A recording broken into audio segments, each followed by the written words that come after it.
DGSPR ने अपनी press briefing के दौरान ये इंकशाफ किया कि सेंट्रल जेल हैदराबाद को तोड़ने की मनसूबाबंदी मुकम्मल की जा चुकी थी। 90% काम मुकम्मल हो चुका था। वो क्या था, मंसूबा क्या था, दहशतगर्द किस तरह ऑपरेट करते हैं, हम आपको बताएंगे इस स्मार्ट स्क्रीन की मदद से।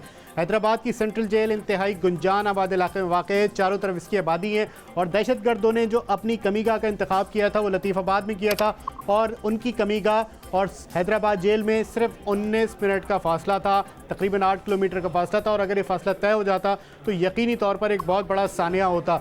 दहशतगर्दों ने अपनी कमीगाह को प्लास्टिक दाने की फैक्ट्री का नाम दिया था, ताहम उसमें क्या था इस फुटेज में हम आपको दिखाएंगे। इन ड्रम्स में केमिकल था, धमाका खेज मवाद था। 350 किलोग्राम से ज़्यादा धमाका खेज मवाद इसमें मौजूद था। उनके पास SMGs थी, उनके पास पुलिस के यूनिफॉर्म से, बैकपैक से, दस्ती बम थे।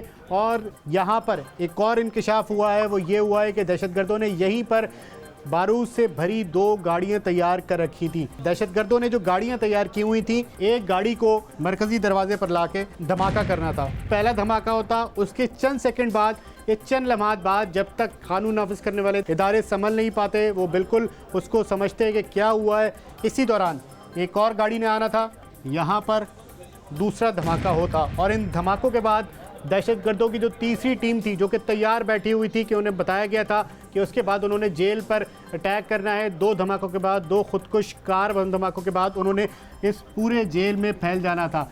इसके बाद उनके अहदाफ की अगर हम बात करें तो यहाँ पे डेनियल पेर्ल हमला केस के सज़ा याफ्ता मुजरिम शेख उमर सईद को छुड़ाया जाना था। उसके साथ साथ कोर कमांडर हमला केस का मुलजिम सज़ा याफ्ता मुजरिम शहजाद अहमद, इस समय 100 के करीब कैदी थे जो कि छुड़ाए जाने थे। 35 से 40 अफराद थे जिनका कत्ल किया जाना था, जिनमें जेल हुकाम भी शामिल थे।